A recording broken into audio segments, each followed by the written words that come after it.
100% எல்லா வாக்குறுதிகளும் நிறைவேற்றினு தானே திமுக கிளைம் பண்ணுது.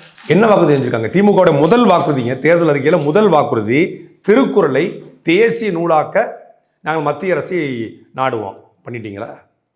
ரெண்டாவது வாக்குறுதி மனப்பாடமாக வச்சிருக்கேன். ஊழல் புகாரில் சிக்கியுள்ள அதிமுக அமைச்சர்கள் மீது விசாரிக்க தனி நீதிமன்றம் அமைக்கப்படும். அமைச்சிட்டிங்களா? பெட்ரோல் விலை 3 ரூபாயும் டீசல் விலை 5 ரூபாயும் குறைச்சிட்டிங்களா? கேஸ் மானியம் 100 ரூபாய் கொடுப்போம்னு சொன்னீங்களா, குறைச்சிட்டிங்களா? நடைபாதையில் தங்கியிருப்பவர்களுக்கு தனி வீடுகள் கட்டி தரவோம் செஞ்சிட்டிங்களா? கிராமப்புறங்களில் 15 ஆண்டுகளுக்கு மேலக்கூடிய எல்லோருக்கும் பட்டா வழங்கிட்டீங்களா? நகர்ப்புறங்களில் ஆட்சேபனை இல்லாத மக்களுக்கு பட்டா வழங்கிட்டீங்களா? கொளத்தூர் தொகுதியில் மட்டும் 15,000 பேர், மரியாதைக்குரிய தமிழ்நாட்டின் முதலமைச்சர் எஸ் ஸ்டாலின் அவருடைய சொந்த தொகுதி கொளத்தூரில் 15,000 பேர் பட்டா கட்டி விண்ணப்பிச்சிருக்காங்க. ஒரு பட்டா வழங்கலை. அப்போ நீங்கள் சொன்ன வாக்குறுதியில் எதையுமே நிறைவேற்றலை. கலைஞர் பேரில் நூலகம், கலைஞர் பேரில் பேருந்து நிலையம், கலைஞர் பேரில் வந்து திருக்கோயிலில் கோட்டம், கலைஞர் பேரில் இப்போ பன்னாட்டு கலை அரங்கம் சொல்லி ஈசிஆரில், கலைஞர் பேரில் வந்து மருத்துவமனை. இதை தவிர்த்துட்டு நீங்கள் செஞ்சது என்ன? கலைஞர் பேரில் சுடுகாடு 2 ஏக்கரில் பல கோடியில் சுடுகாடு. இதை தவிர நீங்கள் செஞ்சது என்ன? உங்கள் அப்பாவுக்கு சுடுகாட்டு கட்டினீங்க, உங்கள் அப்பாவுக்கு பஸ் ஸ்டாண்டு கட்டினீங்க. இந்த தமிழ் படம்னு ஒரு படத்தில் Shiva international airport, Shiva EB, Shiva beach அப்படின்னு அந்த எல்லாத்துக்கும் சிவான்னு பேர் வைக்கிற மாதிரி எல்லாத்துக்கும் சிவாவுக்கும் கருணாநிதி பேர் வச்சிங்க.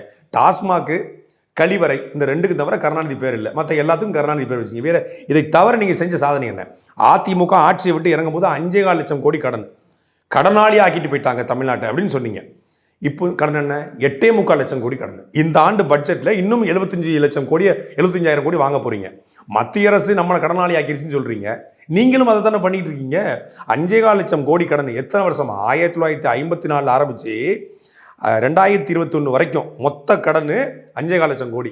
நீங்க ஆட்சிக்கு வந்து 4 வருஷத்துல மொத்த கடன் 3 லட்சம் கோடி. இல்லை, இப்போ பெண்களுக்கு வந்து ஃப்ரீயா பஸ் விடுறதா இருக்கட்டும், இந்த 1000 ரூபாய் கொடுக்குறது, இந்த மாதிரியான விஷயங்கள் பண்ணும்போது அரசுக்கு கடன் வாங்கி நீங்க கேட்டீங்களா? நீங்களும் ஒரு தமிழ்நாட்டுடைய பெண்ணாக நீங்கள் போயிட்டு ஐயா ஸ்டாலின் ஐயா எனக்கு இலவச பேருந்து வேணும்னு கேட்டிங்களா? இல்லை உங்களை போன்ற எங்கள் அக்கா, தங்கச்சி, சித்தி, பெரியம்மா யாராவது ஒருத்தர் ஐயா ஸ்டாலினை பார்த்து எங்களுக்கு இலவச பேருந்து கொடுங்க, உரிமை தொகை கொடுங்க, புதுமை பெண் திட்டத்தில் 1000 ரூபாய் கொடுங்க, தமிழ் மகன் திட்டத்தில் மாணவர்களுக்கு 1000 ரூபாய் யாரு கேட்டா? டாஸ்மாக மூடுங்கன்னு சொல்கிறான். டாஸ்மாக மூடிட்டாலே ஒவ்வொரு குடும்பத்திற்கான அந்த வருகிற வருமானத்தை வச்சு வாழக்கூடிய அளவுக்கான எல்லா வாய்ப்புகளும் இருக்குது. இந்த பக்கம் 1000 ரூபாய் கொடுத்துட்டு இந்த பக்கம் டாஸ்மாக் மூலியமாக 2,000 ரூபாய் பறிக்கிறீங்க. கடன் வாங்கி ஒரு அரசு எதற்காக மக்களுக்கு இலவசம் கொடுக்கணும்? கடன் வாங்கி நீங்கள் வந்து அரசு வந்து கால்நடைத்துறையில் நல்ல வருமானங்க, பால்வளைத்துறை நல்ல வருமானங்க, சுற்றுலாத்துறை நல்ல வருமானங்க, போக்குவரத்துறை நல்ல வருமானங்க, வேளாண்மை துறையில் நல்ல வருமானங்க, இப்படி பல்வேறு துறைகளில் வருமானம் வருது. அந்த வருமானத்தின் மூலமாக நாங்கள் எக்ஸஸாக மணி உருவாயிருச்சு, தமிழ்நாட்டுடைய கடனை பூரா அடைச்சாச்சு, மத்திய அரசுக்கே நாங்கள் கடன் கொடுக்குற அளவுக்கு நாங்கள் வளர்ந்துட்டோம் அப்படின்னா நீங்கள் வந்து நீங்கள் தமிழ் மக்களுக்கு இலவசம் கொடுக்கலாம்.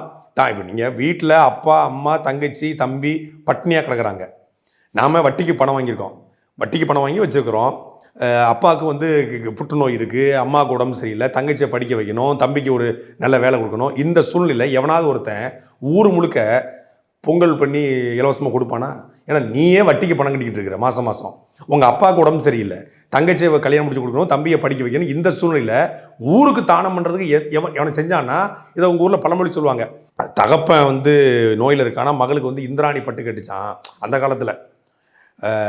அது மாதிரி பிள்ளை இல்லை வீட்டில் கிளட்டு போய் துள்ளி குடிச்சு ஆடினானா அப்படிலாம் சொல்லுவாங்க. அது மாதிரி இந்த அரசாங்கம் வந்து 5,5 லட்சம் கோடி கடனை 8,4 லட்சம் கோடி கடனாக மாற்றிட்டு கடன் வாங்கி நீங்கள் வந்து இலவசமும் உரிமை தொகையும் கொடுக்க வேண்டிய தேவை இருக்குது. அப்போ இது வாக்கை பறிக்கிற முறை. பெண்களுடைய வாக்கையும் மகளிருடைய வாக்கையும் அதே போல் வந்து தமிழ் மகன் இதில் மாணவருடைய வாக்கை பறிப்பதற்காக மட்டும்தான் இந்த 3,000 ரூபா பயன்பெற்றிருக்க ஒழிய, அதுலேயும் ஆட்சிக்கு வரும்போது என்ன சொன்னாங்கன்னா அனைத்து இல்லத்தரசிகளுக்கும் 1000 ரூபா தேர்தல் வாக்குறுதி. அப்படி பார்த்தா 2,18,00,000 ரேஷன் கார்டு, 2,18,00,000 பேருக்கு நீங்கள் 1000 ரூபா கொடுத்துருக்கணும் நியாயப்படி. அது சொன்னது எப்போ? 2021 மார்ச்சில். மே மாதம் ஆட்சிக்கு வரீங்க, ஜூன் மாதத்துலேருந்து நீங்கள் நடைமுறைப்படுத்துறீங்களா? இல்லை, 2022 செப்டம்பரில் தான் நீங்கள் அதை நடைமுறைப்படுத்துறீங்க. அப்போ என்ன சொல்கிறீங்க? தகுதி வாய்ந்த இல்லத்தரசிக்கு 1000 ரூபா. அது என்ன தகுதி? வீடு இருக்கக்கூடாது, கார் இருக்கக்கூடாது, சொந்தமாக இடம் இருக்கக்கூடாது, இப்படி எதுவுமே இருக்கக்கூடாது. இப்படி இல்லாமல் நடுத்தரில் நீங்கள் உங்களுக்கு 1000 ரூபான்னு சொல்றீங்க. அப்படி கொடுத்துருக்கீங்களா? வீடு இருக்கவங்களுக்கு கொடுத்துருக்கீங்க, கார் வச்சிருக்க கொடுத்துருக்கீங்க, திமுக கட்சிக்காரங்களா பார்த்து கொடுத்துருக்கீங்க. இப்போ என்ன சொல்கிறீங்க? திருப்பி இந்த ஏப்ரல் பட்ஜெட்டுக்கு பிறகு இந்த மே மாதத்துலேருந்து அனைத்து இல்லத்தரசிக்கும் 1000 ரூபா அப்படிங்கிறீங்க. அதில் சேகர்பாபு ஒய்ஃபுக்கும் 1000 ரூபா வருமா? துர்கா ஸ்டாலினுக்கு 1000 ரூபா வருமா? கிருத்திகா உதயநிதி ஸ்டாலினுக்கு வருமா? ஏவாவேலுடைய மனைவிக்கு நேருடைய மனைவிக்கு அவங்களுக்கும் அந்த 1000 ரூபாய் கிடைக்குமா?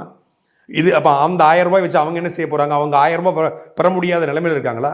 என்ன கிரைட்டீரியா இல்லை, என்ன தகுதி இல்லைங்கிறது ஒன்று இருக்குல்ல. அப்போ இந்த அரசாங்கம் பணத்தை கொடுத்து வாக்கை பறிப்பதற்காக மொத்தமாக 4 வருஷம் பணத்தை கொடுக்கலாம்னு நினைக்கிறாங்க. வேற எந்த நல்ல திட்டமும் இல்லை. இதை நாங்கள் ஈரோடு களத்தில் மக்கள்கிட்ட சொன்னோம். அதை கேட்டுக்கொண்டு தான் மக்கள் எங்களுக்கு வாக்கு செலுத்தியிருக்காங்க.